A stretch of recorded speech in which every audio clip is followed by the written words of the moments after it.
Assalamualaikum everyone, welcome to my channel, new channel love spells cheerful hours. तो कैसे हैं आप सब? होप आप सभी अच्छे होंगे। मैं भी ठीक हूँ, काफ़ी हद तक बोल सकते हो। आगे का रब मंजूर, तो बिना वक्त ज़ाहि किए हम शुरू करेंगे कहानी तुम मिले तो हम बने पार्ट 3। सीधा स्टोरी से शुरू करते हैं। सांझ अपनी ओर ब्लैंकेट ओढ़ लेती है और दूसरी तरफ फेस करके सो जाती है। पुष्पा जी खड़ी होती है और बोलती कि बेटा उठ जाना, वैसे ही सुबह तो हो ही चुके हैं। वैसे भी खाने की टेबल पे तेरे लिए चर्चे ज़रूर होंगे। वो क्यों सुनना सरपंच जी के बात, बेटा उठ जा, मेरी बात सुन ले।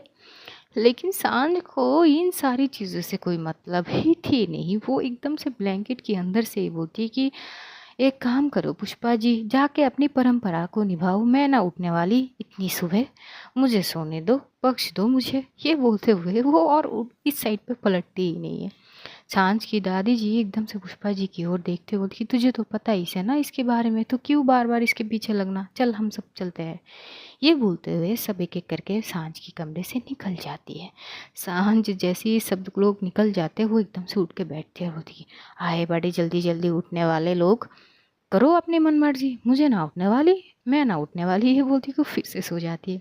दूसरी ओर स्वीटी भी एकदम से भाग के आती है सांझ को उठाने के लिए। तो जैसी आ रही थी, देखती कि यश भी कमरे से बाहर निकाला है, तो वो एकदम से बोलती कि अरे भाई, दीदी को ना उठाई हो। बोलती कि क्या उठाऊं उसको, वो ना उठने वाली से। तभी बोलती कि फिर से मतलब आज सुबह सुबह ही कांड शुरू हो जाने से, कि पता नहीं, वो तो पिताजी ही जाने। चल, ये लोग आपस में वहाँ से बात करते करते चले जाते हैं। पुष्पा जी पहले फ्रेश वगैरह हो लेते हैं, पूजा करती है, और फिर वो घर के मेड के साथ जो वहाँ पे काम करते हैं, एक्चुअली काम करते हैं मेड बोल नहीं सकते क्योंकि उनके फैमिली मेम्बर बन चुके थे। तो सबके साथ मिल बांट के ये लोग खाना वगैरह बनाते हैं। सुबह की जो नाश्ता होती है उसकी तैयारी ज़ोरों शोरों से होती है। तो जैसे ही नाश्ते की वक्त होते हैं, सब टेबल पे आके एकदम बैठ जाते हैं। कोई अगर वहाँ पे एब्सेंट थी तो वो केवल सांझ थी। जो सरपंच जी थे वो जैसे ही आके बैठते हैं तो देखते हैं टेबल पे सब तो है, लेकिन एक लौती सांझ नहीं है। सरपंच जी घुर्राते हुए एकदम से पुष्पा जी की ओर देखते हुए बोलती कि मैंने पहले ही बोला था कि मेरे यहाँ पे रहना है तो मेरे यहाँ के तौर तरीके के हिसाब से रहना पड़ेगा। तो कहाँ है तेरी वो छोरी? जैसे ये बोलती तो जो सांझ की दादी जी है वो बोलती कि आराम से बात कर लिया कर, सुबह सुबह भड़कने की कोई ज़रूरत ना से। तबीयत थोड़ी ठीक नहीं से तो वो लड़की सो रही है, सोने दे उसे, क्या हो जाएगा, एक दिन ही तो है। एक दिन ना से वो अपनी मन मर्जी करनी में आ गई है तो हर रोज़ बगावत करेगी, ये बात आप भी जानते हो। लेकिन मैं मेरी बात पे अब भी खड़ा हूँ, अगर मेरे यहाँ पे रहना है तो मेरे तौर तरीके के हिसाब से रहना पड़ेगा। शांत सब लोग थे, सिर्फ सरपंच जी घुर्रा रहे थे। और तभी तभी हमारी सांझ जी बेहद अच्छी से आहिस्ता से बिल्कुल नॉर्मल तरीके से चल के आके पुष्पा जी की बगल में बैठ जाते हैं और बोलती कि काहे इतना सुबह सुबह अपनी जोर को, मतलब अपनी एनर्जी को वेस्ट करना सरपंच जी, हाँ? इतना चिल्लाने की क्या मतलब है, हाँ? गला क्यों दुखा रहे हो आप? जाके ये गला फाड़ना बाहर करो ना, जहाँ पे ज़रूरत पड़ती है, जहाँ आपको ज़रूरत है वहाँ जाके चिल्लाइए ना। ये घर पे चिल्लाने से कुछ ना होगा। आपको भी पता है, मुझे भी पता है, मैं जो करूँगी वो अपनी मर्ज़ी की ही करूँगी। वैसे आपकी बस की बात ना से मुझे कंट्रोल करना तो मत किया करो, दबाव ना अपने लोगों के ऊपर दिखाइए आप, मुझ पे ना। इधर स्वीटी शौक थी कि ये सांझ कैसे आ गई, बल्कि खुद पुष्पा जी शौक थी क्योंकि जिस तरह से सांझ चद्दर ओढ़ के सो गई थी वो तो आने वाली नहीं थी। तो जो पुष्पा जी है वो खुशी से बैठ जाती है और अपनी प्लेट से, क्योंकि सांझ की एक आदत थी, उसे खाना अलग तरीके से लेना पसंद नहीं थी। वो हमेशा से ही खाना अपनी माँ की प्लेट से लेती थी। मतलब अगर पुष्पा जी की प्लेट में 2 रोटियां होते थे तो वहाँ से वो खुद के लिए एक ले लेती थी। ये बचपन की आदत है सांझ की, और आज भी कोई नई चीज़ होती नहीं है। 2 रोटियों से वो एक रोटी थोड़ी सी तोड़ के आधा रोटी वो ले लेती है अपनी प्लेट में, थोड़ी सी सब्जी लेती है और चुपचाप खाने लगती है। पुष्पा जी बैठती है और थोड़ी सी लो वॉइस में बोलती कि तू तो उठने वाली सी थी नहीं, फिर कैसे उठ गई? तभी वो एकदम से बोलती कि क्या करे पुष्पा जी, ये आपके इमोशनल ड्रामा मुझे मजबूर ही कर देती है, क्या करें अब। आज ये भोला भाला शक्ल करके मुझसे ऐसे मतलब मुंह फेर के जाओगे तो मैं कैसे सो सकती थी। तो सोचा आपकी थोड़ी सी भलाई कर देते हैं, क्यों खामखा मेरे लिए सुनो। आप तो आ गई, खुशी मनाओ इस बात की। तो पुष्पा जी हंसती है और आधा रोटी और सांझ की प्लेट में दे देती है। सांझ चुपचाप वो खाती है। सरपंच जी गुस्से में तो आ गए थे, लेकिन पलटवार वो करते नहीं हैं। वो एकदम से अपना खाना वगैरह सुबह के जो नाश्ते होते हैं वो करके बाहर की ओर चली जाती है, क्योंकि अब ये शादी का घर हो चुके थे, तो अब सिर्फ फुल ऑन तैयारी वगैरह कर रहे थे सब लोग। पूरा हवेली को सजाए जाते हैं फूलों से पहले से ही। और अब तो गेस्ट भी आने लगते हैं, इन लोगों के जो रिश्तेदार वगैरह थे दूर के वो भी आने लगते। और सब जैसे जैसे आ रहे थे सांझ को देख के शौक हो रहे थे। सांझ को अपने रिश्तेदारों से बहुत चिढ़ मचती थी, क्योंकि उनकी भी सोच सरपंच जी जैसे ही थे, कुछ अच्छे खासे थे नहीं। इन सारी चीज़ों से सांझ की कोई भी मतलब थी नहीं। वो जाके बस अपनी कमरे में अपनी लैपटॉप ऑन करके बैठी हुई थी कि तभी उसके फ़ोन में किसी का कॉल आता है। जैसे वो कॉल आती है वो एकदम से फ़ोन को रिसीव करती है। उसकी वो फ़ोन की वो स्टैंड होती है, वो साइड में रखती है टेबल के पास एडजस्ट करके, और वो लैपटॉप में काम कर रही थी। तो एक लड़का था, वो लड़का एकदम से सांझ को दिखता है, बोल के हाँ भाई क्या हाल चाल है। तू गई तो भूल गई यार, ये क्या तरीका होता है यार।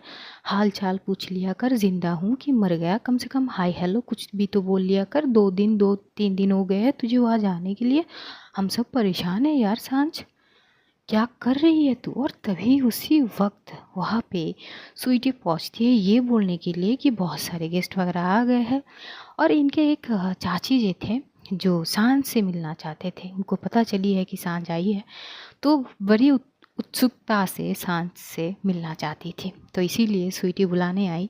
लेकिन जैसी आई तो एकदम से क्योंकि सांझ की कमरा की डोर ओपन थी, वो अंदर आती है तो देखती है सांझ तो बैठी हुई अपनी लैपटॉप में कुछ कर रही थी। तो सीधा उसकी नज़र लैपटॉप के पास मोबाइल स्टैंड में जाती है। मोबाइल के ऊपर एक लड़का था, बड़े हैंडसम था, स्टाइलिश, उसका वो हेयर कटिंग बहुत अच्छा लग रहा था, दिखने में अच्छा खासा था। तो देखती वो थोड़ी देर के लिए चुप सी हो जाती है पहले, और इधर वो लड़का बार बार सांझ से सवाल पूछ रहा था। अरे बोल भी लिया कर कुछ, सांझ कुछ पूछ रहा हूँ तुझसे, बोल यार। We all are tense about you, यार बोल। तेरे पिताजी ने कोई गड़बड़ तो ना की है वहाँ पे, बोल तो सही यार, यार कुछ तो बोल। अरे क्या कर रही है। तभी सांझ बोलती कि युवराज जस्ट शट अप यार, करने तो दे, कुछ काम कर रही हूँ मैं, बोल रही हूँ, थोड़ा सा वक्त दे। तभी स्वीटी मनीमल बोलती कि युवराज, ये युवराज कौन है अब। कहीं ये दीदी की बॉयफ्रेंड तो नहीं आ रही, मतलब ताऊ जी को पता चलेगी तो दी को तो जिंदा मार देंगे, पहले भी मारने की कोशिश करेगी। यही क्या मसला है। स्वीटी की बैंड बज जाती है, और स्वीटी वहाँ पे खड़ी थी, बस खड़ी होके वो जो लड़का था स्क्रीन के, मोबाइल की स्क्रीन में दिखाई दे रही थी, बस वही देख रही थी स्वीटी। और सांझ क्या बात कर रही है वही सुन रही थी, और डर भी रही थी कि पता चला ताऊ जी को तो क्या करेंगे वो। और इधर सांझ उस लड़के की ओर देखते बोलती कि युवराज बस कर, कितने सवाल करता है तू, काम करने दे, मैं जवाब दे रही हूँ। और मुझे देख के क्या लग रहा है तुझे, हाँ ये बता पहले। देखिए यार, देखने से कैसे पता चलेगी कि तू ठीक है कि नहीं, और तेरे गांव का तो कोई यार अलग ही तौर है, बस इसीलिए परेशान है हम सब कि तू गई है 3 दिन, कोई खबर वगैरह कुछ नहीं है यार। कम से कम एक हाई हेलो एक टेक्स्ट भेज दिया कर कि हाँ मैं ठीक हूँ, कोई और चीज़ नहीं। तभी एकदम से सांझ बोलती इतनी भी फिक्र करने की बात कोई ना से, मैं बिल्कुल ठीक हूँ, सबको बोल दियो कि मैं ठीक हूँ, और भाई की शादी है जैसे ही ख़त्म होती है मैं आ जाऊँगी। तो एकदम से सामने वाला लड़का शॉक हो जाता है जिसका नाम युवराज था। बोलती कि सच में तू पूरी शादी अटेंड करने वाली है। हाँ सच में। तो अरे हमें इनवाइट नहीं किया यार, दिस इज़ वेरी बैड। अबे यार मुझे कौन सा शौक थी यहाँ पे आने की, हाँ वो तो पुष्पा जी ने अपनी इमोशनल चीज़ों के चक्कर में मुझे फंसा ली, बस उसी की नतीजा मैं यहाँ पे हूँ। बस जैसे तैसे ख़त्म करती हूँ, ये सारी चीज़ मैं आती हूँ, फ़िक्र मत कर, सबको बोल देना कि मैं ठीक हूँ। और यही बोलते हुए एकदम से कॉल डिस्कनेक्ट कर देती है। तभी एकदम से उसकी नज़र थोड़ी सी साइड में जाती है, तो देख लेती है कि सांझ जो है स्वीटी खड़ी है। तो एकदम से सांझ बोलती कि कुछ तमीज़ सीख ले, अगर किसी के कमरे में एकदम से आओ तो पूछ के आओ कि क्या मैं अंदर आ सकती हूँ नहीं। लेकिन नहीं, ये तौर तरीके तो शायद इस गाँव में होंगे नहीं, है ना। तभी स्वीटी बोलती कि वो दीदी वो ऐसी नहीं है, मैं बस वो एक चाची जी आई है वो वाले पुराने हवेली के साइड में जो रहती है, वो आपसे मिलना चाहती थी, तो मैं बस भाग के आ गया आपको बुलाने की। पर आप तो जी एक सवाल करूं तो सच बोलोगे ना। सांझ घूरते हुए स्वीटी की ओर देखते हुए कि तू मुझसे सवाल करेगी, क्यों ना कर सकूं। नहीं नहीं कर, क्या सवाल करनी है तुझे। ये भाई साहब है कौन, कहीं ये आपका वो बॉयफ्रेंड तो नहीं है जिसके चक्कर में आप। तभी एकदम से सांझ बोलती कि अभी एक चमेट लगेगी ना गाल पे, पूरी खानदान की नाम याद आ जाएगी एक एक करके। दिमाग सटक गई है तेरी, या सोच अपनी पूरे गांव के हिसाब से अपनी ताऊ जी की सोच रखती है तू। अगर ऐसा है तो मुझसे दूर रह तू। तो बोलती कि ऐसा नहीं है, मैं बस पूछ रही हूँ, वैसे भी आपने वजह नहीं बताई। तभी एकदम से जो सांझ बोलती कि पुराने चीज़ों को खोदने की कोशिश ना कर तू, ठीक है। जो बीत गया सो बीत गया, पुरानी जख्म को याद नहीं करना चाहती मैं। वैसे भी इस घर में जैसी पा रखी हूँ वो सारे जख्म ताज़ा हो गई है मेरी। तो दोबारा उन चीज़ों को उभरने की कोशिश मत कर। मेरा दोस्त है, मुंबई में रहता है। तभी स्वीटी एकदम से चुप हो जाती है, उस सर झुका लेते बोलती कि मम्मा माफ़ कर देना दी। वो वो एकदम से देखी तो बोली कि कोई ना, तू भी क्या कर सकती है, रहते रहते यहाँ के रंग ढंग से तू भी। खैर कुछ नहीं, चल कौन आया है मिलने जाते। तो एकदम से वो अपनी फ़ोन लैपटॉप वगैरह सब ठीक ठाक करके सॉर्ट आउट करके वो जाती है स्वीटी के साथ कि आखिर कौन आए हैं उससे मिलने, कौन सी चाची जी। तो वो जाती है, जाके जैसी ही वो नज़ारा देखती है हॉल में कि बहुत सारे रिश्तेदार वगैरह आए हैं और सब सांझ को देख के शॉक्ड। कुछ कुछ लोग ये बातें बनाने लगते कि ये फिर से आ गई, अब फिर से कोई कांड करेगी ये छोरी, अब फिर से कोई बवाल मचेगी यहाँ पे, कुछ ना कुछ ज़रूर होगी। कहीं कुछ कुछ ये भी बोलने लगते हैं कि कहीं इस चोरी के कारण फिर से शादी ना रुक जाए इस लड़के का। ऐसे ऐसे जैसे ही बोलने लगती है, सांझ को बड़ी गुस्सा आती है और वो एकदम से सबकी ओर देखते बोलती कि हो सुनिए सरपंच जी की निठम्मे लोगों, मेरी ओर ज़रा अपनी नज़र फरमाइए, क्या हो गई से, हाँ कोई दिक्कत है मुझसे। अगर मुझसे कोई दिक्कत है तो सामने बोलो ना, मैं यहीं पे खड़ी हूँ। पीठ पीछे बात करते तो गिदर लोग हैं, डरपोक लोग होते हैं जो पीठ पीछे बात करते। तुम लोग क्यों कर रहे हो, हाँ सामने खड़ी हूँ, सामने सीना ठोक के आके बोलो तब मानूँ मैं, क्या हो गई है, हाँ। तो सब चुप हो जाते और सबको सांझ की नेचर की पता थी। अब इतनी बड़ी बवाल करके इस गाँव से गई है तो कुछ तो बात होगी, ये बात सबको पता थी। सबकी बोलती बंद हो जाती है। सांझ बोलती कि लो सबको तो साफ सुन गई। तभी वो एक जो चाची मिलने चाहती थी सांझ से, वो आती है, सांझ को एकदम से हक करती है और सांझ की फॉरहेड पे किस करती है, तू कैसी है, हाँ कि कितनी साल बाद देखी तुझे मैंने, तो तू ठीक है ना। तभी एकदम से सांझ भी उस चाची को हक करती है और बोलती कि क्या हो गई चाची जी, मैं तो बिल्कुल ठीक हूँ, क्या हो गई आपको, और ये दुबली कैसे हो गई हो आप, चाचा जी खिलाते नहीं है ठीक से। तो एकदम से हंस पड़ती है और बोलती कि तू अब भी वैसी है, सबको हंसाती है। बोलती कि हाँ हाँ, इसी नेचर ने तो हमारी बात लगा दी चाची जी। खैर आपकी बेटी कैसी है, तो चुप सी हो जाती है। क्या हो गई चाची जी, क्या होगी, आपकी बेटी कैसी है। देखिए वो बेटा वो, तभी स्वीटी बोलती कि दी वो हमारी जो, बोली हाँ क्या हुआ, वो इनकी बेटी जो रूही थी ना, हाँ वो उसने तो 3 से 3.5 साल पहले ही सुसाइड कर ली थी। तब जाके सांझ को थोड़ी सी झटका लगती है, क्या बोल रही से, ऐसे कैसे क्या हो गई थी, क्यों खुदकुशी करी थी। तो एकदम से चाची जी की मुंह पूरी की पूरी बंद हो जाती है। वहाँ से एक और औरत उठ के बोलती कि तो क्या नहीं करेगी वो लड़की, मुंह दिखाने के लायक छोड़ी ना थी, इश्क लड़ा के पता नहीं कौन से कांड करके ली थी, समाज में मुंह दिखाने के लायक नहीं थे, और उसी गलती को छुपाते हुए छोरी ने खुदकुशी कर ली। सांझ बस उस चाची की ओर एकटक देखती रहती है। वो चाची की आंखों में एकदम से आंसू आ जाती है। तो सांझ वो अपनी हाथों से पोंछते हुए बोलती कि क्यों रो रही हो, क्या हो गई है, रूही को क्या हो गई है, एक काम करो आप मेरे साथ आओ। वो उस चाची की हाथ को पकड़ती हुई थोड़ी सी साइड में ले जाके बैठा देती है और बोलती आप बोलो क्या हो गई है, क्या मसला हो गई है, क्यों की उसने खुदकुशी। बोलती पता नहीं बेटा, बस उसकी ब्याह की बात चल रही थी, तुम्हारी चाचा जी को उसने बोली थी कि बाप जी मुझे अब शादी नहीं करनी है, मैं कुछ दिन बाद करती हूँ ना, मैं पढ़ाई कर रही हूँ, पर तेरी चाचा जी माने नहीं है, पता तो है यहाँ के, तो ज़बरदस्ती शादी कराने की कोशिश करे।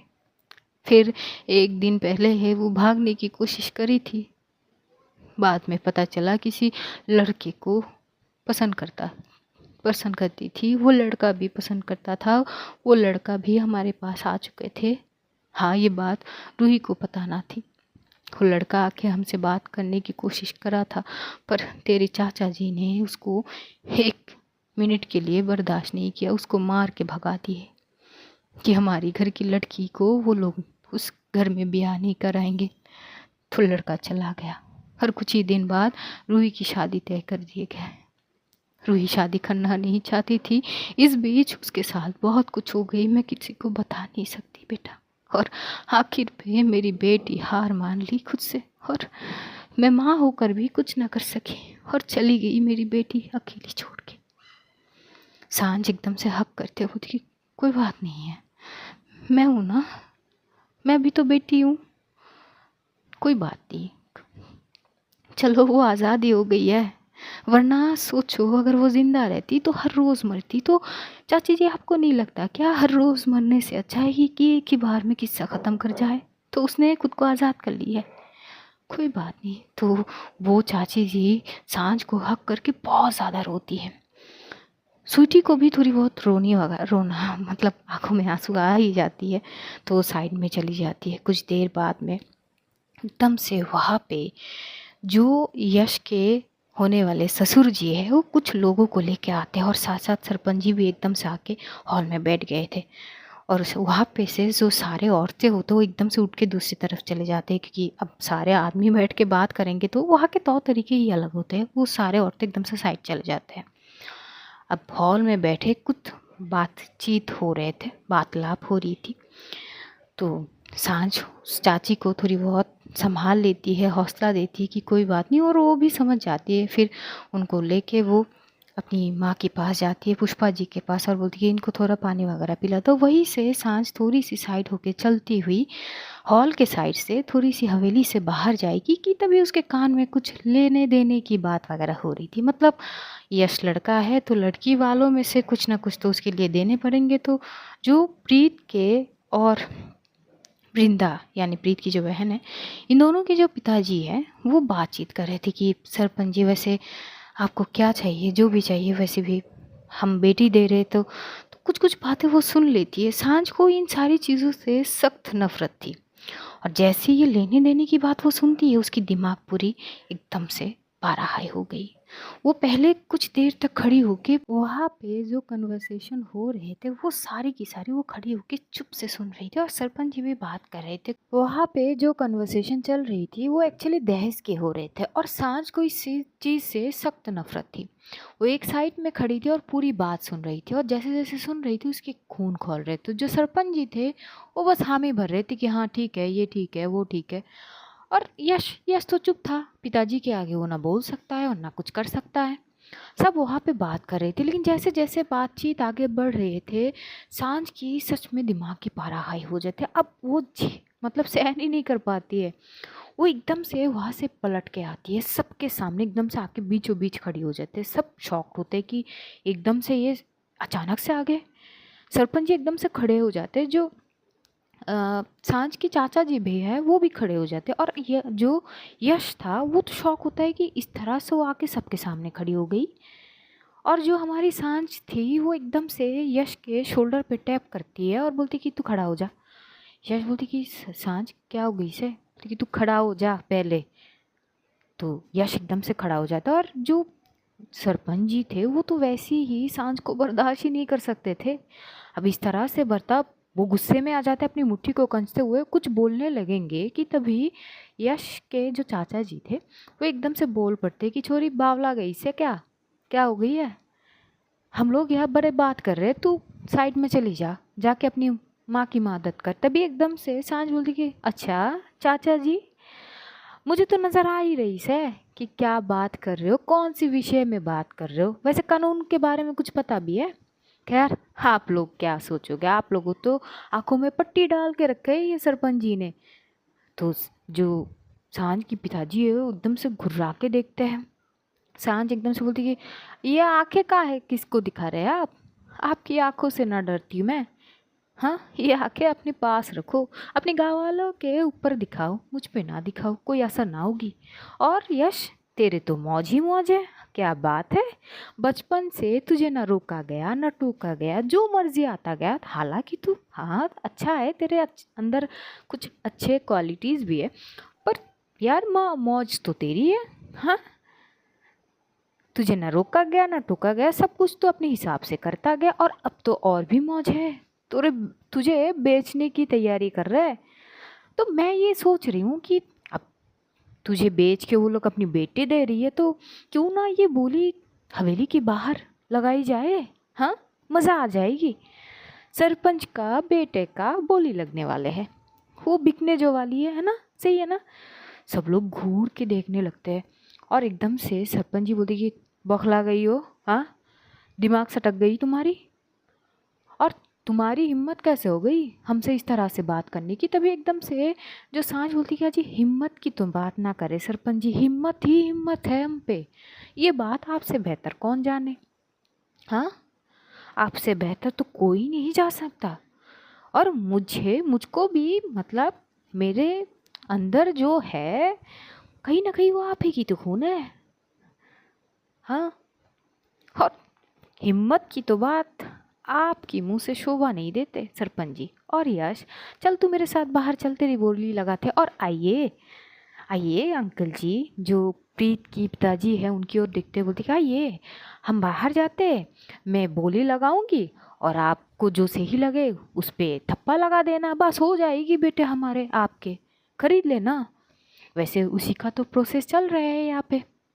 तो ये बताइए कि कितनों पैसों में बिका है मेरा भाई, थोड़ा बहुत बेनिफिट तो मुझे भी मिलनी चाहिए ना। क्या कहता है यश? यश की तो मुंह खुला का खुला रहता है, वो एक बार अपनी पिता की ओर देखते है और एक बार सांझ की ओर देखता है। उसे समझ नहीं आ रहा था कि वो क्या करेगा, और सांझ की टोन इतना ज़्यादा हाई थी कि सब भागते हुए आते हैं, खास करके पुष्पा जी। पुष्पा जी जैसी आती है पूरा माहौल के एक बार देखते हैं, और वो एकदम से सांझ की ओर देखती है। सांझ गुस्से में थी, गुस्से में पूरी फेस उसकी लाल हो चुकी थी। दूसरी ओर सांझ की दादी जी भी थी। अब उनको ये पता थी बहुत अच्छी से कि ये बाप बेटी का 36 का आंकड़ा है, अब कुछ ना कुछ हर दिन रोज़ होना लाजमी है। तो वो एकदम से ये बोलती कि लो दिन की शुरुआत हो ही गए, क्या हो गए यहाँ पे। और वहाँ पे सारे जैसे ही पूरी सिचुएशन समझते हैं, जैसे जैसे बोलते कि सांझ ने यहाँ पे आके क्या क्या बात बोली है, तो सांझ की जो दादी जी है वो एकदम से सांझ की हाथ पकड़ते बोलती कि छोरी पागल हो गई इससे, क्या बात करती रहती है, चल यहाँ से। बोलती ना ना, अरे दादी जी आपसे तो बहुत सारी बात करनी है, एक बात बताइए, आपने अपने बेटे को कितने पैसों से बिका है, बेचे है वो भी बोल दीजिए। और पुष्पा जी ज़रा ये बताओ, तुम्हारे मायके वालों से तुम्हारी पति को कितने पैसों से खरीदे हैं, हाँ, कितने पैसे लगाया, इनकी भी बोली हुई है क्या। तो एकदम से सरपंच जी घूरते हुए सांझ की ओर देखते बोलते कि छोरी तू अपना हद पार कर रही है, मैं शांत हूँ। तभी एकदम से सांझ बोलती कि हाँ, तो शांत रहने के लिए किसने कहा आपको, शांत ना रहिए, वैसे भी बंदूक उठाने के अलावा आपके पास कोई और चारा भी क्या है सरपंच जी। एक बंदूक है और एक आपके हाथ, बस हाथ में बंदूक लो और लोगों को डराओ, ना डरे तो गोली मारो, जैसे मुझे मरी थी 7 साल पहले। याद है ना आपको? अब वो डर भी ख़त्म हो चुका है, मैं ना डरती आपसे और ना ही आपकी बंदूक से। तो बात बात पे ये डराना बंद करिए आप। और अरे याश तू खड़ा है, चल बाहर चल। तभी एकदम से सांझ की दादी बोलती कि पागल हो गई हो क्या, क्या बात कर रही हो तुम, यहाँ पे सारे लोग हैं। बोलते कि अरे अरे इसको बेचने की प्रोसेस तो सबके सामने ही हो रहे है, मैं कौन सा क्या कर रही हूँ, मैं कोई अलग चीज़ थोड़ी ना कर रही हूँ, बस हवेली से बाहर माहौल बनाते हैं थोड़ा, फिर मैं एक एक बोली लगाऊंगा, फिर वो भाई के जो होने वाले ससुर जी है उनको जो अच्छे लगेंगे उसी बोल पे खरीद लेंगे, और क्या। अच्छा एक बात बताइए सरपंच जी, पैसों की कमी तो ना से आपके पास, खेत है, हवेली है, सब कुछ है, इतने सारे जायदाद है, करेंगे क्या? हाँ, एक लौता बेटा ही तो है, मैं तो कब की मर गई। एक लौटते बेटे के इतनी सब कुछ होने के बावजूद भी आप इसको बेचने के कगार पे आ गए, बहुत गलत बात है ये तो बहुत गलत बात है। तो सरपंच जी पहले से वो सांझ को बर्दाश्त नहीं कर सकते हैं, ऊपर से सांझ की ये तीखे तीखे बातें उनको ऐसे चुभ रहे थे कांटों की तरह। वो एकदम से आगे आने लगती है कि पुष्पा जी आगे खड़ी हो जाती है और बोलती कि आप शांत हो जाइए, वो बच्ची है, वो उसको समझना आती है, वो क्या बात कर रही है। तभी एकदम से जो सरपंच जी थे वो बोलती कि समझा दो अपनी छोरी को, यह मेरी सम्मान को कुचले जा रही है, मैं चुप हूँ केवल अपनी माँ के कारण, वरना अब तक तो। तभी सांझ बोलती कि अब तक तो क्या कर लेते आप। हाँ हाँ, अरे मैं तो कब से तैयार हूँ कि दोबारा मुझ पे गोली चलेगी, चलाओ तो सही गोली, अब आएगा मज़ा, मैं तैयार हूँ। सांझ की माता जी जो पुष्पा जी है वो पीछे से बोली कि तू चुप कर जा। और एकदम से फिर से सांझ की इन बातों को सुन के सरपंच जी फिर से आगे आने लगती है, तो एकदम से पुष्पा जी सरपंच जी के शोल्डर पे एकदम से हाथ पकड़ लेते हैं कि आगे मत जाइए। जैसे ये करते हैं सरपंच जी की गुस्से के भरा रहा है तो, और वो बिना कुछ सोचे समझे सबके सामने पुष्पा जी की गाल पे एक रख के लगा देते हैं। और ये देखते हुए पूरी सांझ की आंखें गुस्से में एकदम से लाल हो जाती है। वो सर जो सांझ की दादी ने सांझ की हाथ पकड़ी हुई थी, सांझ एकदम से हाथ झटकती है और एकदम से वो आगे बढ़ने लगती है कि कुछ तो करेगी। इतनी हिम्मत कैसे हो गई कि उसकी माँ के ऊपर हाथ उठाई। उसकी गुस्से का पारा इतनी हाई हो जाती कि सामने वाला शख्स उसका पिता है इस चीज़ से उसे कोई फ़र्क ही नहीं पड़ती, वो बस आगे आ रहे थे। और तभी जो यश था वो देखता है और वो एकदम से जाके सांझ को हक कर लेता है, और हक करते हुए उसे पीछे की ओर ले आते हैं। बोलते कि दीदी शांत हो जाना प्लीज़, शांत हो जा, कोई कोई नहीं है यार, शांत हो जाना प्लीज़। सांझ की आंखों में मानो खून उतर चुकी है। सांझ सब कुछ बर्दाश्त कर सकती है, लेकिन हाँ वो खुद के साथ हो तो पलटवार ज़रूर करेगी, लेकिन जब बात उसकी माँ के ऊपर आएगी तो मार भी सकती है। बात ये थी, फिर चाहे उसका बाप खुद क्यों ना हो। जैसी ये सिचुएशन यश तो सांझ को वहाँ से लेके चला जाता है, तो वहाँ पे सरपंच जी एकदम से पुष्पा जी की ओर देख के बोलते कि समझा दो इसको, अब भी कह रहा हूँ, जितनी जल्दी ये यहाँ से जाएगी उतनी ही शांति बनी रहेगी। ये बोलते हुए वो वापस बैठते हैं और पुष्पा जी अपनी गाल को हाथ रखते हुए दूसरी साइड पे चली जाती, सांझ के पास जाती है। सांझ को रुकना मतलब रोकना बहुत मुश्किल होते जा रहा था यश के लिए। और वहाँ पे पुष्पा जी जाती है तो देखती है सांझ की हालत, वो एकदम से जाती है सांझ को हक कर लेती है। जैसे हक करती है सांझ की आंखों से एक आंसू गिर जाती है। पुष्पा जी सांझ को टाइटली हक कर लेते, बोलती शांत हो जा बच्चा, क्या हो गई है। उसकी उनकी हिम्मत कैसे हुई आप पे हाथ उठाई। बोलती कोई बात नहीं, पति है मेरा, मार सकता है मुझे। बोलती मुझे पसंद नहीं है, चाहे वो पति हो या चाहे वो बाप हो, चाहे कुछ भी हो, पर हाथ नहीं उठा सकता, हाथ नहीं उठा सकता। मुंह है, मुंह से बात करो, हाथ नहीं उठा सकता, मुझे ये बर्दाश्त नहीं है। जैसे तैसे जो सांझ की दादी है, पुष्पा जी है, ये लोग सांझ को शांत कर रहे थे।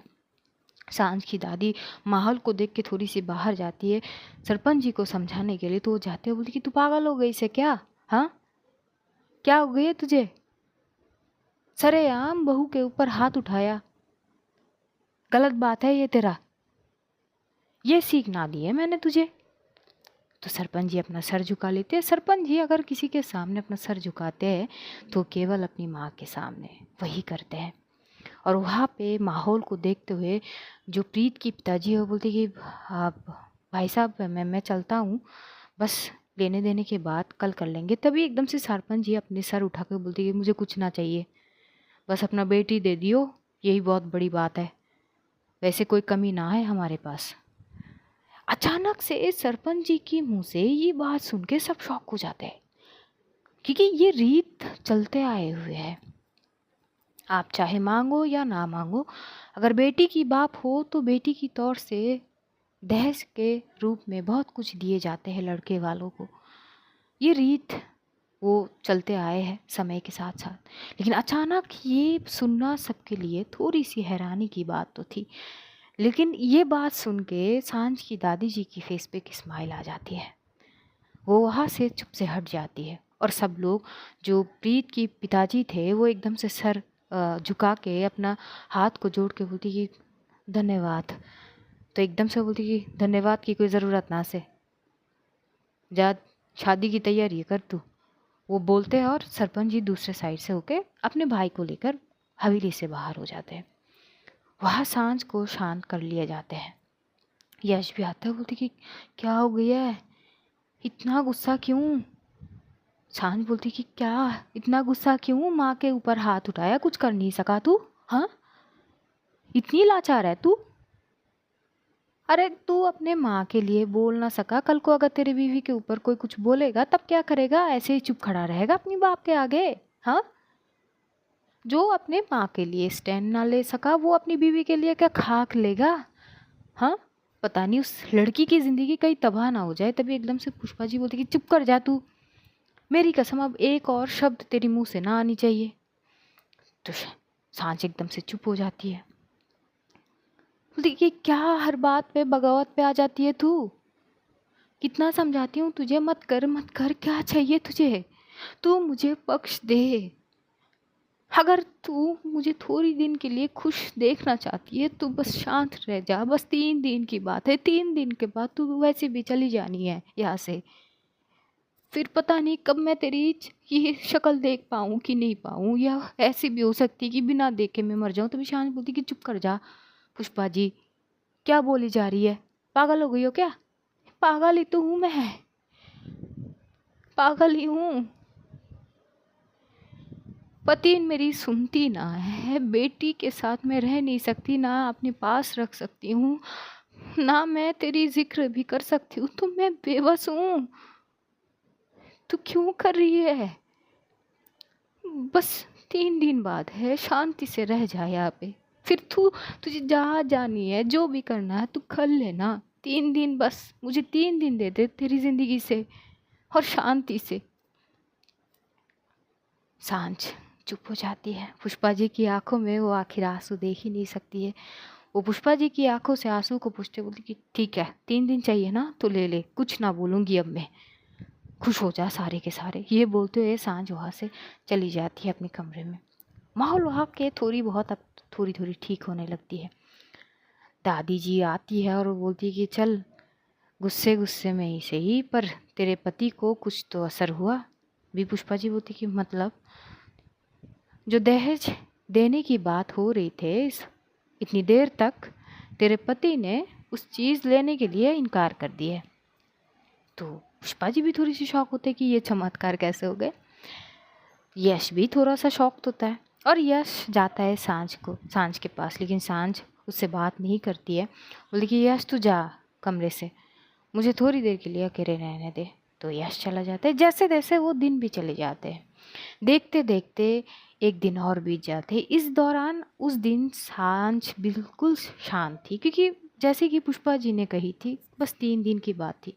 तो सांझ यही मानती पुष्पा जी के लिए वो शांत हो गई थी। जैसे जैसे चीज़ें चल रहे थे वो चलने देती है। हालांकि अपने लिए स्टैंड लेने में वो पीछे नहीं हटती। अगर कोई रिश्तेदार उसे कुछ सुनाने आते तो वो जम के बरसा देती है। तो किसी की हिम्मत नहीं थी कि सांझ को आके एक भी बात सुनाए। ऐसे होते देखते देखते अब पूरा हवेली शादी वाले घर में तब्दील हो चुके थे। बिल्कुल सजावट भरे हवेली हो चुके थे, पूरा मोहल्ला सजाए गए थे। और देखते देखते हल्दी की दिन भी आ जाती है। अब हल्दी के दिन में वो कुछ रस्म वगैरह होते हैं। अब यश के वो हल्दी लगते हैं और कहा जाता है उस गांव के कोई रीत होती है कि लड़के को हल्दी लगने के बाद उसी हल्दी लेके उस लड़की वालों के वहाँ पे देने आएंगे, वो ही हल्दी लड़की के ऊपर चढ़ाए जाएंगे। ऐसी कोई चीज़ थी उस गांव की रीत के हिसाब से। तो वो जो हल्दी लेके जानी होती है वो लड़के क्या अगर बहन होते हैं तो बहन को ले जानी पड़ेगी। तो सरपंच जी ने पहले ही बोल दी थी स्वीटी को, अपने लोग वगैरह से, कि स्वीटी को वहाँ पे लेके जाएगी हल्दी, क्योंकि वहाँ पे पहुँचानी है शाम को। तो उसी हिसाब के होते हैं। लेकिन पुष्पा जी को थी कि ये रस्म स्वीटी केवल अकेले नहीं करेगी, सांझ भी करेगी। और उनकी हिम्मत नहीं थी कि सरपंच जी के सामने जाके ये बात करे। और यही बात उनकी सासू माँ यानी सांझ की दादी जी बहुत अच्छे से समझते थे। तो वो सरपंच जी से बात करते हैं। हालांकि सरपंच जी इस बात से बिल्कुल इनकार कर देते हैं कि इस चीज़ को वो मानेंगे नहीं, लेकिन जैसे तैसे सांझ की दादी ने मना लेते हैं कि कोई बात नहीं, वो छोरी 3 दिन के लिए है, शादी के बाद वो चली जानी है, तो कुछ रस्म वो कर भी ले तो तुझे क्या फ़र्क पड़ता है। तो सरपंच जी चुप हो जाते हैं। आखिरकार तय होते हैं कि शाम को यश को हल्दी लगने के बाद वही हल्दी प्रीत की बहन के लिए जाएगी और स्वीटी और सांझी लेके जाएगी। उसी हिसाब से सारी तैयारियां वगैरह होते हैं। यश को हल्दी लग जाती है, सांझ भी उसे हल्दी लगाती भी है। यश बहुत खुश था, खास करके अपनी माँ को खुश देखते हुए। और दोनों भाई बहन की खुशी माँ से जुड़ी थी। पुष्पा जी खुश तो दोनों खुश। हाँ, यश अपने बाप से बहुत डरता है, लेकिन माँ से बहुत प्यार करता है, सांझ से भी। यश बहुत खुश था, खुशी के फेस उसके वो खुशी छलक रहे थे। सांझ भी इन सारी चीज़ों से थोड़ी बहुत नॉर्मल होती है। और जैसे ही शाम के वक्त वो हल्दी ले जाने की बात होती है तो गाड़ी वगैरह की इंतज़ाम वगैरह होते हैं, कुछ लोग उन दोनों के साथ भेजे जाते हैं। तो ये लोग जाते हैं प्रीत की घर पे वृंदा के लिए हल्दी लेके। तो जैसे जाते हैं वहाँ पे इन दोनों की बहुत अच्छे से स्वागत होते हैं, बहुत अच्छे से वेलकम किए जाते हैं। और जैसे जैसे ये लोग घर के अंदर जाते हैं तो वो वहाँ पे भी बहुत सजावट वगैरह होता है। अब वहाँ पे तो ज़्यादा होंगे क्योंकि 2 बेटी की शादी एक साथ करा रहे हैं ये लोग। वहाँ का तामझाम अलग था। और प्रीत के लिए भी उसकी वाली शगुन की हल्दी आ चुकी थी। जैसे ही ये लोग हल्दी लेके एंटर करते हैं तो हॉल में ही सारा तामझाम की तैयारियाँ थी। और उस घर में भी बहुत सारे गेस्ट वगैरह आए हुए थे। वृंदा को एक साइड में बैठाई गई थी। हालांकि प्रीत की हल्दी लगनी वो पहले ही हो चुकी थी रस्म, क्योंकि उसकी पहले आ चुकी थी। पर प्रीत वहाँ पे थी नहीं। जो वृंदा थी वो बहुत खूबसूरत लग रही थी, येलो कलर की एक लहंगे में बहुत अच्छी लग रही थी। वो जाती है हल्दी को देती है तो वहाँ के कुछ बुज़ुर्ग लोग थे, वो लोग बोलते हैं कि लड़के वालों से अगर हल्दी ले आए और लड़के की बहन ही पहले वो हल्दी लगा सकती है लड़की को। तो उसी हिसाब से स्वीटी को बोलती है, लेकिन स्वीटी बोलती है कि मुझसे बड़ी तो मेरी दी है, सांझ दी लगाएगी। तो उसी हिसाब से सांझ भी लगा देती है वृंदा को हल्दी और बोलती कि कॉन्ग्रेचुलेशन, अब तो हमारी घर की बहू मानो की बन ही गई आप, तो आने की तैयारी है, बस आ जाइए जल्दी से। तो वृंदा कुछ नहीं बोलती, वो बस हल्दी लगा लेती है सांझ और वो एकदम से पीछे हटती है। तो एक एक करके वृंदा को सारे हल्दी लगा रहे थे और वहाँ पे एक साइड इनको कुछ खाने वगैरह दिए जाते हैं। हालांकि सांझ कुछ खाती नहीं है कि उसे खाने की इच्छा नहीं है, पर स्वीटी भुक्कड़ इंसान है। उसको जैसे ही खाना दिखी वो एकदम से चेयर पे बैठ गई और खाने लगी। सांझ देखे उसकी, तू कितनी खाती है, घर पे खाना नहीं मिलती क्या तुझे? कि अरे इतना अच्छा खाना दे रहे, इतनी सम्मान के साथ, तो खाने की अनादर कैसे करूँ मैं? दी आप भी बैठ जाओ, थोड़ी बहुत खा लो, लेकिन मुझे भूख ना से, तू खा ले, तू ठूस। तो स्वीटी वहाँ पे चुपचाप बैठ के खाना खा रही थी। वहाँ पे सांझ ने एक वाइट कलर की, जो लहंगा नहीं बोल सकते इसको, पर ऐसे ही कुछ थी, बेहद खूबसूरत लग रही थी वो, बहुत खूबसूरत लग रही थी। हालांकि उसके बाल ज़्यादा लंबे नहीं थे, पर हाँ वो शोल्डर से नीचे तक तो आती थी, जो उसने ओपन रखी थी। और उस ड्रेस के साथ जो झुमके उसने पहने थे वो उस ड्रेस की पूरी तरह से खूबसूरत और ज़्यादा निखार रहे थे। झुमके बहुत अच्छे लग रहे थे सांझ को। तो वहाँ पे कुछ लड़के थे, वो सांझ को घूर घूर के देख रहे थे। तो प्रीत के घर के कुछ और थे जो सांझ को अब जान गए थे कि ये कौन है। तो वो लोग पहले वार्निंग देते कि ऐसे घूर मत, ये सरपंच जी की बेटी है, कुछ इधर उधर हुआ ना तो सीधा गोली ठोक देंगे वो लोग। तो सब लोग डर जाते क्योंकि सरपंच जी का अलग ही कहर होते हैं वहाँ पे।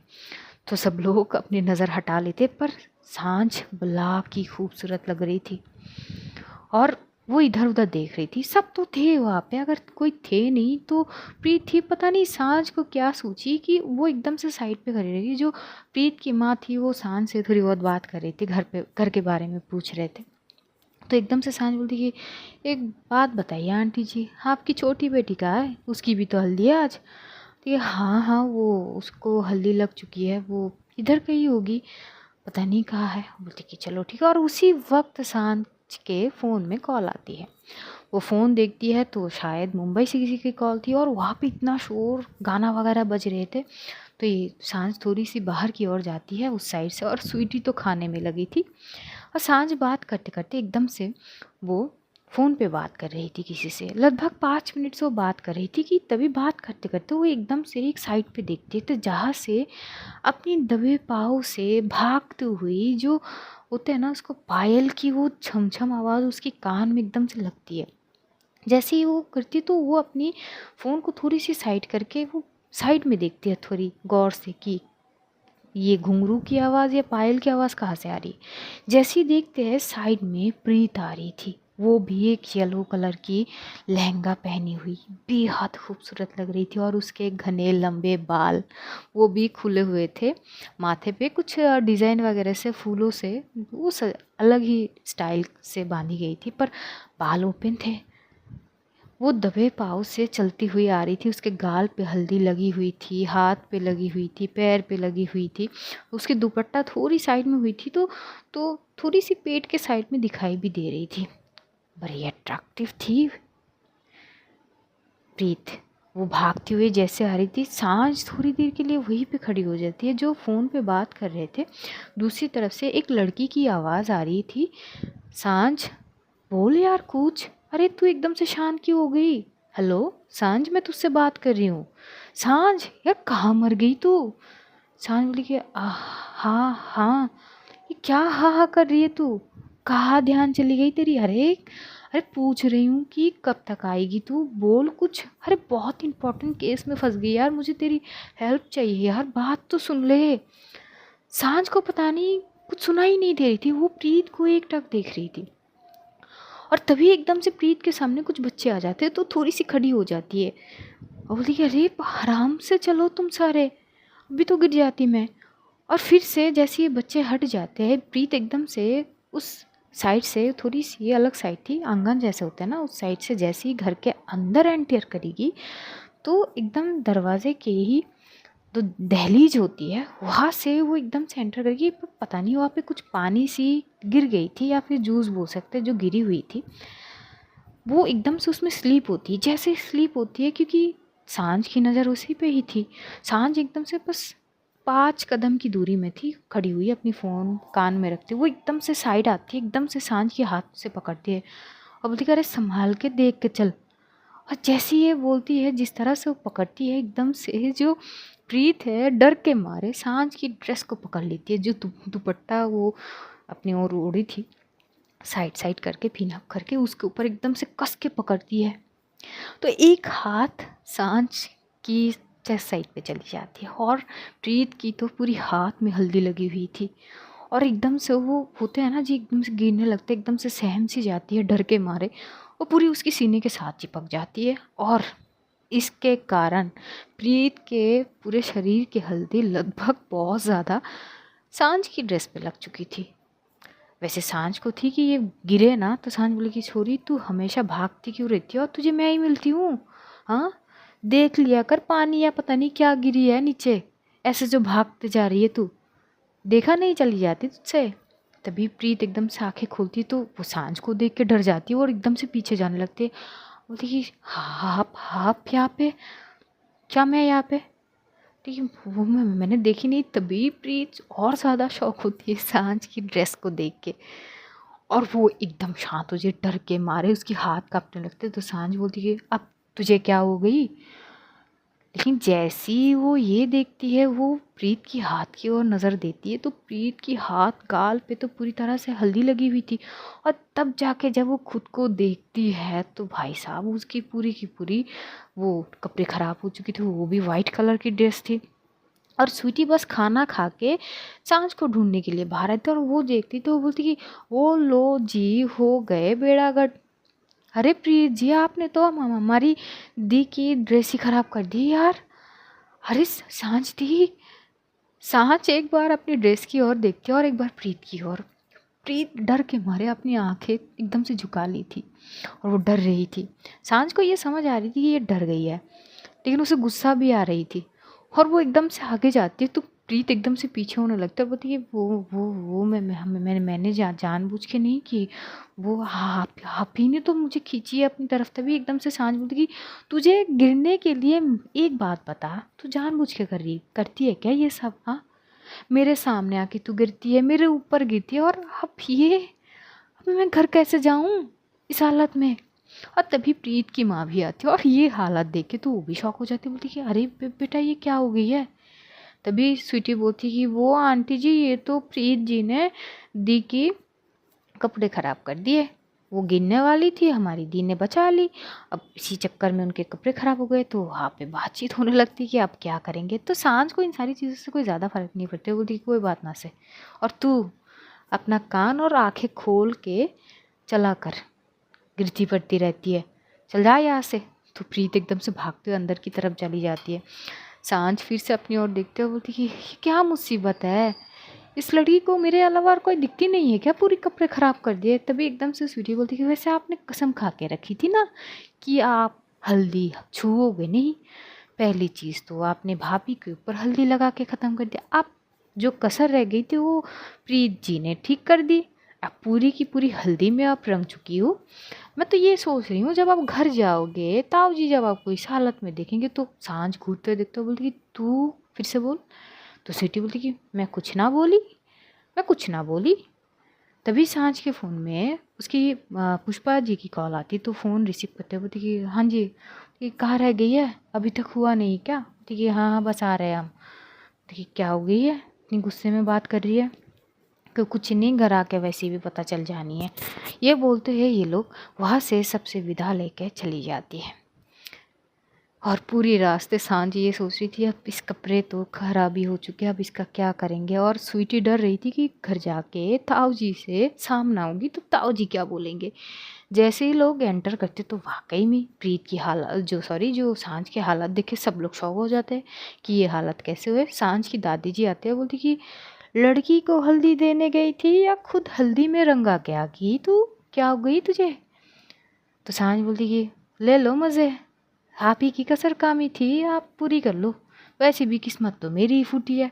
तभी स्वीटी हंस पड़ती है। उस वक्त सरपंच जी थे नहीं लकीली। तो पुष्पा जी भी आके बोलती है ये क्या हालत बना के रखी और गाल पे कैसे लग गई। तभी स्वीटी भी देखती कि हाँ गाल पे तो लगी नहीं थी। तभी सांझ को याद आती है कि हाँ वो दुपट्टे से अपनी गाल को थोड़ी सी पोंछी थी, उसी दौरान लगे थे। बोलती कि हद है, अब गाल पे भी लग गई। तो यश भी थोड़ी बहुत मज़े लेने लगते कि हाय हाय तू खूबसूरत बहुत लग रही है, हाँ अपना शक्ल देख, तू पहले जाके जा आईने में देख ले। सांझ ये बोलती है। तो पुष्पा जी बोलती है एक काम करो, पहले जाओ नहा लो, और ये कपड़े तो। बोलती है क्या कर सकता है अब। तो पूरी बात बोलती है, स्वीटी बता दी है सब कुछ डिटेलली। तो अब इसमें क्या ही कर सकते। तो सांझ जाते हैं, फ्रेश वगैरह होती है, कपड़े चेंज करती है, पर उसकी गाल से वो हल्दी की रंग जाती नहीं है। बहुत अच्छी वाली बोलते हैं ना, खरा हल्दी जो होते हैं वो वाली थी। तो रंग जाने में थोड़ी टाइम तो लगेगी, तो पर वो चमक भी रही थी बहुत अच्छे से। तो आज ये स्टोरी हम यहीं पे ख़त्म करते हैं, जानेंगे अगले एपिसोड में क्या होता है। और हाँ, हालांकि मुझसे शिकायत है कि ये स्टोरी थोड़ी सी लेट आ रहा है। मैं कोशिश करूँगी हफ्ते में 2 बार देने के लिए। तो अगर मुझसे बन पाए तो हो सकता है कि 2 बार से भी ज़्यादा आ सकता है, हु नोज़। तो इंतज़ार करिए अगले एपिसोड की आने की, तब तक हमें दुआओं में याद करिएगा। Love you all guys, see you soon. बहुत जल्द फिर से मुलाकात होगी, तब तक के लिए खुदा हाफिज़, tata bye bye, see you soon guys and good night guys.